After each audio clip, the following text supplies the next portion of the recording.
নমস্কার, আমি প্রসেনজিৎ ভট্টাচার্য। শুরু করছি আজকের প্রাইম ডেস্ক। পেগাসাস নিয়ে তোলপাড় গোটা দেশ। একের পর এক বিরোধী দল পেগাসাস নিয়ে কেন্দ্রীয় সরকারের বিরুদ্ধে মুখ খুলতে শুরু করেছে। 21শে জুলাইয়ের ভাষণে মমতা বন্দ্যোপাধ্যায় পেগাসাসের বিরোধিতা করতে গিয়ে নিজের মোবাইল ফোনের ক্যামেরা প্লাস্টার দিয়ে ঢেকে দেয়। কিন্তু প্রশ্ন হলো, সারা দেশ যেই ইস্যু নিয়ে আজকে উত্তাল, যার গরম হাওয়ায় উত্তাল দেশের সংসদের দুটি কক্ষ, সেই পেগাসাস সম্পর্কে আমরা কি জানি? আজকের প্রাইম ডেস্কে বিস্তারিত দেখুন পেগাসাস বিতর্ক।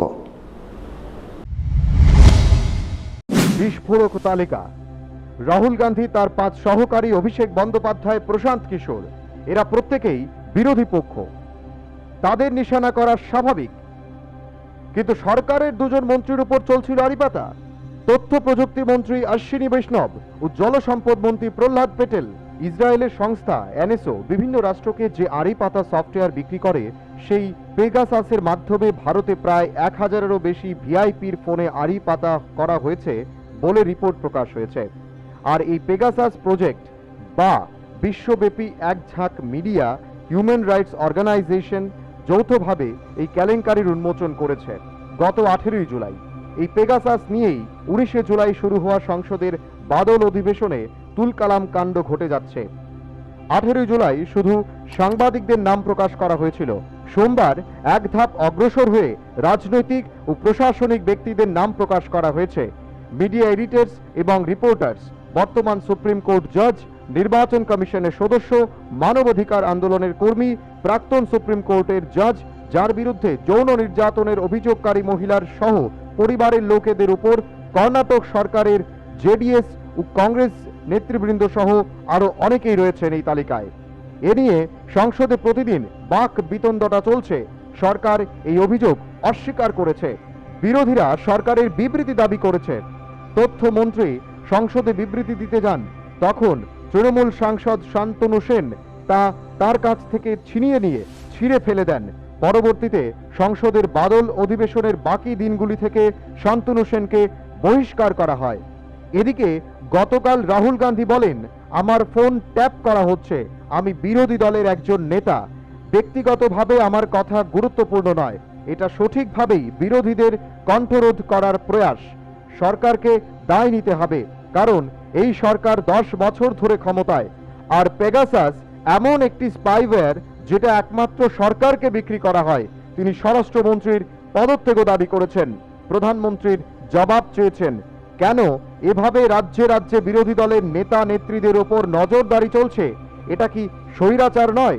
রাহুল গান্ধী আরো বলেছেন, ইসরায়েলের যে সংস্থা স্পাইওয়্যার তৈরি করে এবং গোপন এবং তার যোগান দেয় বিভিন্ন দেশের সরকারকে, সেটা প্রকৃতপক্ষে সন্ত্রাসবাদের বিরুদ্ধে একটি অস্ত্র।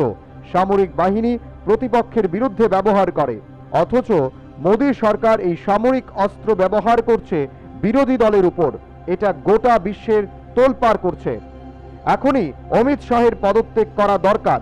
রাহুল গান্ধী যখন সংসদের বাইরে সরকারকে এমনভাবে আক্রমণ করছে, তখন লোকসভা এবং রাজ্যসভার ভেতরে বিরোধীদের আন্দোলনে সভার কাজ শুক্রবারও হতে পারেনি। 2 কক্ষই সারা দিনের জন্য মুলতবি হয়ে যায়। 19 জুলাই থেকে শুরু হওয়া সংসদের বাদল অধিবেশন শুধুমাত্র কোভিড নিয়ে আলোচনা করা হয়েছে। বিরোধীরা সম্মিলিতভাবে সরকারকে পেগাসাস নিয়ে আলোচনার দাবি জানিয়েছে। গতকাল মহাত্মা গান্ধীর পাদদেশে বিরোধীদের ধর্নাতে সামিল হন কংগ্রেস, ডিএমকে ও শিবসেনা। এখন কতগুলো বিষয় ভেবে দেখা দরকার, যেমন ইসরায়েলের এনএসও শুধুমাত্র সরকারকেই এই স্পাইওয়্যার বিক্রি করে থাকে। যদি তাই হয়, তবে হয় ভারত সরকার বা অন্য কোনো বিদেশি রাষ্ট্র এই স্পাইওয়্যার ক্রয় করেছে। আর সাংবাদিক, জজ, মানবাধিকার কর্মী, রাজনৈতিক নেতা, ভোট কৌশলী, তাদের ব্যক্তিগত বিষয়গুলোর উপর আড়ি পাতার জন্য এই স্পাইওয়্যার ব্যবহার হচ্ছে। পেগাসাসের ব্যবহার পরিষ্কারভাবে বলা যায়, এটা কোনো জাতীয় নিরাপত্তার সাথে জড়িত না। এটা সম্পূর্ণভাবেই রাজনৈতিক মদতপুষ্ট, যেখান থেকে যারা সরকারের সমালোচনা করছে তাদের নিশানা করার জন্য বিভিন্ন ধরনের তথ্য সংগ্রহ করে তাদের বিরুদ্ধে ব্ল্যাকমেলিং করা, নিয়ন্ত্রণ করা, প্রমাণাদি ফেব্রিকেট করে বিভিন্ন ব্যক্তিদের ফাঁসিয়ে দেওয়া, যার দ্বারা ভারতবর্ষের গণতন্ত্রের পিলার তথা ভারতবর্ষের সংবাদ মাধ্যম, আইনি ব্যবস্থা ও সচেতন নাগরিক সমাজকে রুদ্ধ করা যায়। ভারত সরকার পেগাসাস প্রসঙ্গে সংসদে বারবার বলেছে সরকারের সাথে কোনো সম্পর্ক নেই, কিন্তু কিছু একটা গোপন করার চেষ্টা নাকি সরকার করছে, এমনভাবেই বিরোধীরা তাদের মতামত দিচ্ছে। বারবার বলছে পেগাসাস প্রজেক্ট হচ্ছে সরকারের বিরুদ্ধে কনস্পিরেসি টু ডিফেম ইন্ডিয়া। সরকার তাদের এইভাবেই অভিমত স্পষ্ট করছেন আর অস্বীকার করে যাচ্ছে খারাপ কিছু হয়নি। যদি সরকার পেগাসাস ক্রয় করে কোনো আড়ি না পেতে থাকে, তবে কেন সরকারকে ডিফেম করা হবে? তাহলে কেন সরকার অনুসন্ধান করার জন্য উৎসাহিত হচ্ছে না যে কারা এটা ক্রয় করেছে এবং কি উদ্দেশ্যে আড়ি পাতা চেষ্টা হচ্ছে? সত্যিই যদি বিদেশি কোনো শক্তি ভারতীয় নাগরিকদের ভারতীয় সংসদ ও বিধানসভা নির্বাচনে চরবৃত্তি করে থাকে এবং ইসরায়েলের কোম্পানি যদি ভারতীয়দের সম্পর্কে এই সব ডাটা সংগ্রহ করে থাকে, তবে কি সত্যি তা স্পর্শকাতর হয়ে ওঠে জাতীয় নিরাপত্তার প্রশ্নটি নয়? কেন ভারত সরকার উদাসীন, বা কেন বা কে বা কারা এই ধরনের ঘটনার সাথে জড়িত তা উন্মোচন করার ক্ষেত্রে ভারত সরকার চুপ? এমনভাবেই বিরোধীরা প্রশ্ন করছেন। ভারত সরকার বলছে এই ধরনের আড়ি পাতার কাজ ভারতীয় আইনের মাধ্যমেই করা যায়। ব্যতিক্রম হিসেবে দেখা যাচ্ছে এটা জননিরাপত্তার ক্ষেত্রে বিপদ। একটি প্যানেলের দ্বারা যত দ্রুত সম্ভব রিভিউ করে নেওয়া প্রয়োজন। পেগাসাস ফোন ট্যাপ করে না, ফোনকে একেবারে হ্যাক করে দেয়, যা ভারতবর্ষে বেআইনি। ভারত সরকারকে পরিষ্কার করে বলা উচিত সরকার পেগাসাসের ক্রয় করেছে কি করেনি, ক্রয় করার অধিকার কার আছে, আর এই বিল কে তৈরি করেছে, কে নির্বাচন করেছে। এমন ধরনের কোনো প্যানেল কি আছে যারা পরীক্ষা করে বলবে কাদের নিশানা করা হবে? কেন একজন মহিলা যিনি প্রধান বিচারপতির বিরুদ্ধে যৌন অভিযোগ করেছিলেন তার পরিবারের 10টি নম্বরকে নিশানা করা হবে? আড়ি পাতার ঘটনা কোনো রেকর্ড রাখা আছে কিনা, যদি থাকে তবে কাদের দায়িত্বে আছে? এই সব প্রশ্নগুলোর উত্তর জানার জন্য বিরোধীরা সরকারের কাছে একটি সময় ভিত্তিক অনুসন্ধানের দাবি করেছে, যাতে সরকার উত্তর দিতে পারে এই ধরনের অপরাধমূলক কাজের সাথে জড়িত যারা, তাদেরকে যেন খুব দ্রুত চিহ্নিত করা হয়, এবং কারা পেগাসাস ব্যবহার করছে, কারা পেগাসাস ক্রয় করেছে, যদি সরকার না ক্রয় করে থাকে তাহলে কারা সেটা করছে তা যেন খুব দ্রুত সরকার বের করে। বিরোধীদের এটাই দাবি। ব্যুরো রিপোর্ট, পাবলিক নাও। পেগাসাস ইস্যু নিয়ে দেশীয় রাজনীতি সরগরম, তা তো বোঝা গেল, কিন্তু পেগাসাস কি আদতে তার ব্যবহার কিভাবে হয়, কিভাবে এই পেগাসাস আমাদের প্রতি মুহূর্তের খবর এক অচেনা ব্যক্তির কাছে পৌঁছে দিচ্ছে, আমরা কি খাচ্ছি, কোথায় আছি, আমাদের আগামী পরিকল্পনা কি, সব আর গোপন থাকছে না। আপনি কি জানেন, আপনি যে ফোনে আপনার খুব কাছের মানুষের কাছে আপনার ব্যক্তিগত কথা বলছেন, কিন্তু সেই কথাটি দ্বিতীয় ব্যক্তির পাশাপাশি কোনো একজন তৃতীয় ব্যক্তিও কান পেতে শুনতে পাচ্ছে। শুধু কি তাই, ধরুন আপনি কোনো রেস্তোরাঁয় বা আপনার কোনো রুমে বসে আপনার কোনো বিশেষ জরুরি বিষয় নিয়ে আপনার বিশ্বস্ত মানুষের কাছে আলোচনা করছেন। সেই আলোচনায় উঠে আসা প্রত্যেকটা কথা আপনি না চাইতেই, বলা যায় আপনার অজান্তেই, তৃতীয় কোনো ব্যক্তি শুনে নিতে পারছে। আপনি হয়তো ভাবছেন এ কি করে সম্ভব? আপনি তো এমন একটি রুমে আছেন যেখানে কোনো স্পাই ক্যাম বা সিসিটিভি নেই, আর আপনার চেনা মানুষ ছাড়া তৃতীয় কোনো ব্যক্তি এই রুমে নেই। তাহলে কি করে এটা সম্ভব যে আপনার সমস্ত আলোচনা বাইরে শুধু নয়, বলা যায় বিদেশে বসে তৃতীয় একজন ব্যক্তি শুনে নিতে পারছে? আপনার একেবারেই একান্ত আলোচনা, যদি একটু ভালো করে বলা যায়, আপনি নিজেই নিজের মনে মনে বা আপনার মুখে বিড়বিড় করে আপনার মনের কথাগুলো বলছেন, তখন সেই কথাটিও ওই ব্যক্তি শুনতে পারবে। হ্যাঁ, এটাই হচ্ছে। কিন্তু প্রশ্ন হলো, আপনার এই একান্ত আলোচনা তৃতীয় কোনো ব্যক্তি কিভাবে শুনতে পারছে? তাহলে শুনুন, আর কিছু নয়, আপনি যেই বস্তুটির সঙ্গে দিনের অধিকাংশ সময় গুজরান করছেন, সেই বস্তুটি আপনাকে ধোঁকা দিচ্ছে। এবার নিশ্চয়ই বুঝতে পেরেছেন, যদি না বুঝে থাকেন তাহলে মনোযোগ সহকারে আজকের এই আলোচনা শুনুন। আপনার কাছের বস্তু হলো মোবাইল। দিনের সবচাইতে বেশি সময় আপনি যেই বস্তুটির সঙ্গে সময় কাটাচ্ছেন, আপনি সকালে ঘুম থেকে উঠে রাতে শুতে যাওয়া পর্যন্ত যেই বস্তুটি আপনার সঙ্গেই থাকছে, আর সেই বস্তুটি আপনার সবচাইতে বেশি শত্রু, যা আপনার সমস্ত গোপন বিষয়গুলো এক এমন মানুষের কাছে পৌঁছে দিচ্ছে যা আপনি জানতেই পারছেন না, অথচ সেই মানুষটি আপনার থেকে কয়েক হাজার মাইল দূরে বসে এবং আপনার থেকে অনেক অনেক দূরে তিনি আছেন।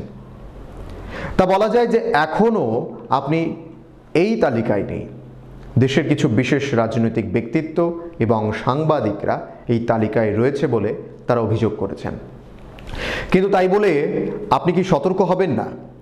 আজকে হয়তো এই তালিকায় আপনার নাম নেই, কিন্তু ভবিষ্যতে আপনি যে এই তালিকায় কোনো এক জায়গায় থাকবেন না তা কি হলফ করে বলা যায়?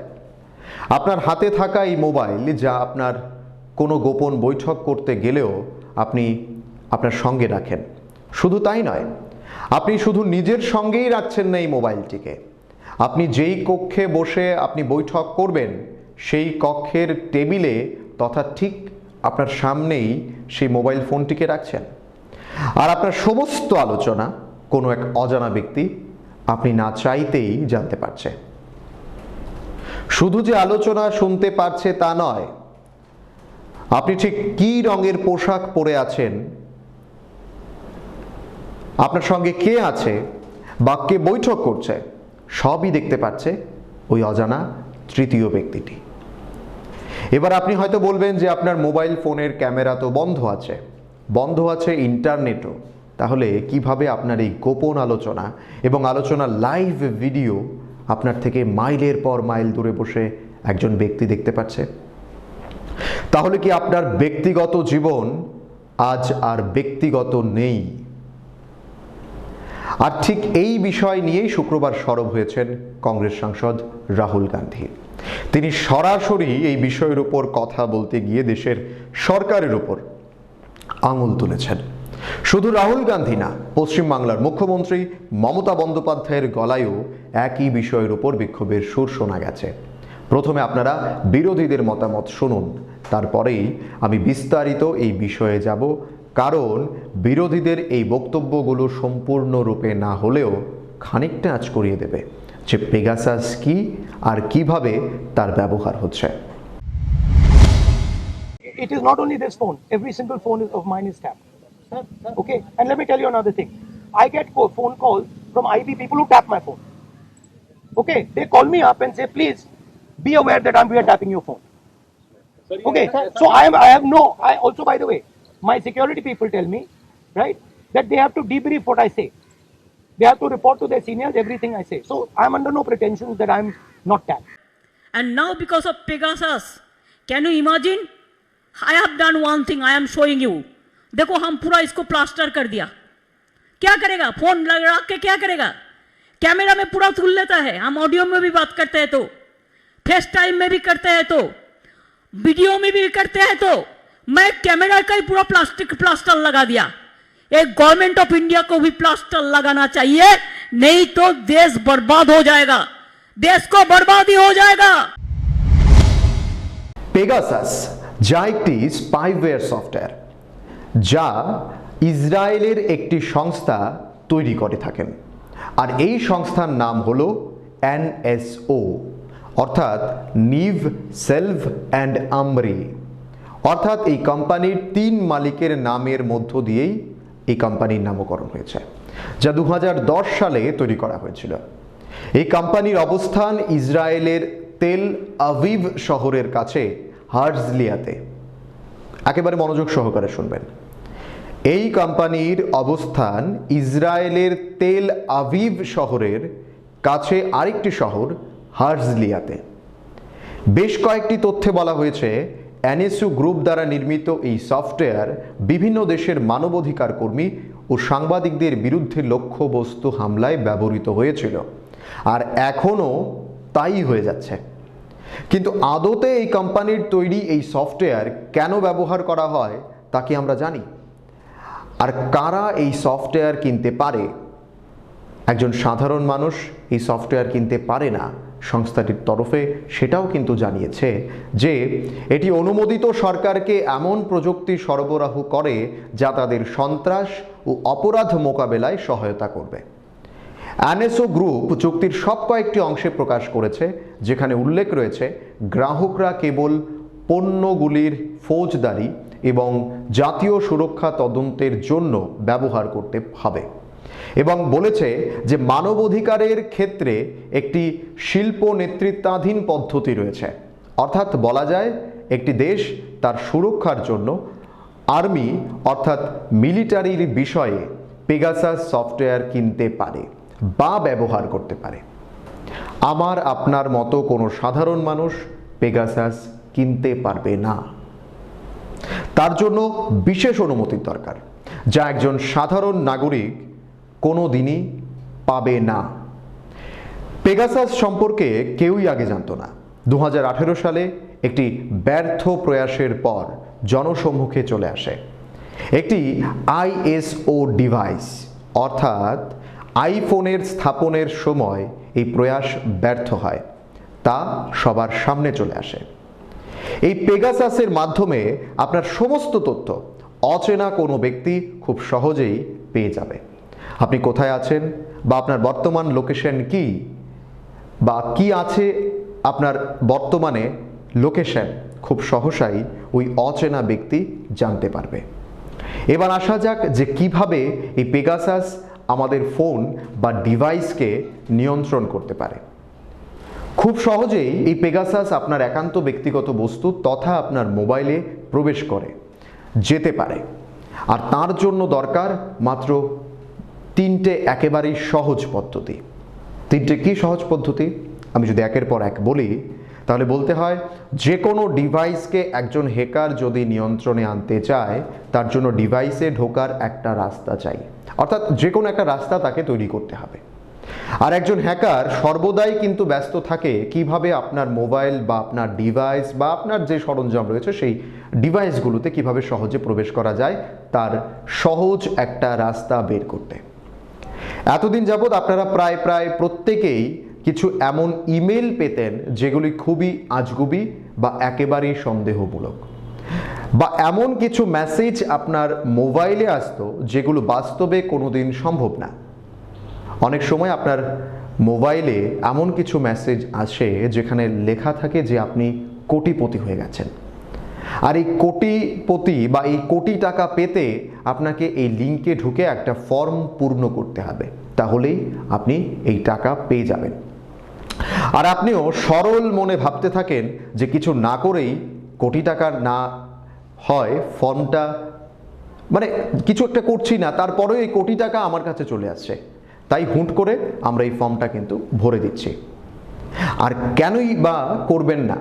সারা বছর পরিশ্রম করেও লক্ষ টাকা ইনকাম করতে পারছেন না, আর এখানে তো বিনা পরিশ্রমেই আপনি একেবারে কোটিপতি, আর তাতেই কিন্তু আপনার বিপত্তির শুরু। আপনার সমগ্র ফোনটি চলে যাচ্ছে এমন একজনের কাছে যাকে আপনি চেনেন না, যিনি আপনার ফোনকে সম্পূর্ণরূপে চালাতে পারবে। কিন্তু এতদিন যেই পদ্ধতিতে তা হতো, এখন তার পদ্ধতি আরও সহজ হয়ে গেছে। শুধু একটা মিস কল আর আপনার ফোনের সব তথ্য চলে যাবে মাইলের পর মাইল দূরে বসে থাকা এক অচেনা মানুষের কাছে। কখনো এই আপনার মোবাইলকে পেগাসাস তার নিয়ন্ত্রণে নিতে আইমেসেজ অথবা SMS অথবা হোয়াটসঅ্যাপের মতো ভালনারেবল অ্যাপ ব্যবহার করে থাকে, এবং আপনারা তা এক পলকের জন্য এটাকে আঁচ করতে পারবেন না যে আপনার মোবাইল অন্য কেউ নিয়ন্ত্রণ করছে। আপনার মোবাইলের সমস্ত তথ্য মিনিটের পর মিনিট তার কাছে যেতে থাকছে। আর এই বিষয়টাকেই টেকনিক্যালি বলা হয় পেগাসাসের আক্রমণ, অ্যাটাক অফ পেগাসাস। আর যেই মাত্র পেগাসাস আপনার মোবাইল ফোনকে তার নিয়ন্ত্রণে নিয়ে যাবে, সেই মুহূর্ত থেকে আপনার সমস্ত তথ্য চলে যাবে তৃতীয় কোনো ব্যক্তির কাছে। সমস্ত তথ্য বলতে আমি যা বোঝাতে চাইছি তা হলো আপনার সমস্ত SMS, আপনার ইমেল, আপনার কল রেকর্ড, শুধু তাই নয়, আপনার ফোন সম্পূর্ণ সেই তৃতীয় ব্যক্তির নিয়ন্ত্রণে থাকবে। আপনার কারেন্ট GPS লোকেশন, আপনার ফোনের রেকর্ডার অন করে আপনার সমস্ত কথা শোনা এবং আপনার মোবাইলের ভিডিও ক্যামেরা অন করে আপনার লাইভ ভিডিও পর্যন্ত সেই ব্যক্তি মাইলের পর মাইল দূরে বসে দেখতে পারবে। বিশ্ববাসী জেনে গেছে ভারত সরকার স্পাইওয়ার পেগাসাস ইউজ করেছিল ভারতের বিভিন্ন রাজনৈতিক দলের নেতা, সুপ্রিম কোর্টের জাজ, eminent journalist, even election commission of ইন্ডিয়ার মেম্বার, তাদের সেলফোনকে হ্যাক করা হয়েছিল এবং সেটা গোপনীয়তা, ব্যক্তিগত স্বাধীনতা, সাংবিধানিক অধিকার এবং বিশেষ করে ভারতবর্ষের দেশের নিরাপত্তার উপরে একটা বিশাল আঘাত বিদেশি সংস্থাকে দিয়ে ভারত সরকার যে অপকর্মটা করেছে, তার জন্য ইমিডিয়েটলি ভারতের স্বরাষ্ট্রমন্ত্রী অমিত শাহের পদত্যাগ করা উচিত এবং প্রধানমন্ত্রীর রোল কি, কতটুকু ওনার এটাতে কন্ট্রিবিউশন, সেটাকে সুপ্রিম কোর্ট মনিটর ইনভেস্টিগেশন হওয়া উচিত, এটাতে বেরিয়ে আসা উচিত। এতে কোনো সন্দেহ নেই যে ভারত সরকার এর প্রধানমন্ত্রী হিসেবে উনি ওনার দায় এড়াতে পারেন, কারণ স্পাইওয়ার পেগাসাস এটা একমাত্র সরকারের কাছে বিক্রি করা যায় এবং এটা ভারত সরকারের কাছে বিক্রি করেছিল। বিশ্বের সমস্ত তাবৎ সংবাদ সংস্থা এবং এক্সপার্টেরা অপিনিয়ন দিয়েছেন যে এটা হয়েছিল, ভারত সরকার এটা করেছে এবং যাদের কথা বললাম তাদের সেলফোনগুলিকে হ্যাক করা হয়েছে। ইভেন আমাদের কংগ্রেসের ফর্মার প্রেসিডেন্ট রাহুল গান্ধীজি এবং তার অফিসের সমস্ত স্টাফদের টেলিফোন হ্যাক করা হয়েছে, সেটাও 2019 লোকসভা ইলেকশনের সময় থেকে। এবং এটা মারাত্মক প্রবণতা, এটা শুধু বিভিন্ন দলের গোপনীয়তার উপর আঘাত নয়, ভারতবর্ষের নিরাপত্তার পক্ষে সামনের দিনে বিশাল বিপদ দেখা যাচ্ছে। নরেন্দ্র মোদী সাহেব এবং অমিত শাহ ওনাদের ব্যক্তিগত স্বার্থে দেশের নিরাপত্তা পর্যন্ত বিক্রি করে দিয়েছেন। সেজন্য আমরা ইমিডিয়েটলি, আমি প্রদেশ কংগ্রেসের সভাপতি হিসেবে অলরেডি রাষ্ট্রপতির কাছে চিঠি পাঠিয়েছি অমিত শাহকে তার পদত্যাগ পদ থেকে বরখাস্ত করার জন্য এবং প্রধানমন্ত্রীর বিরুদ্ধে supreme court monitor investigation immediately. এই বিষয়ে আপনার মতামত?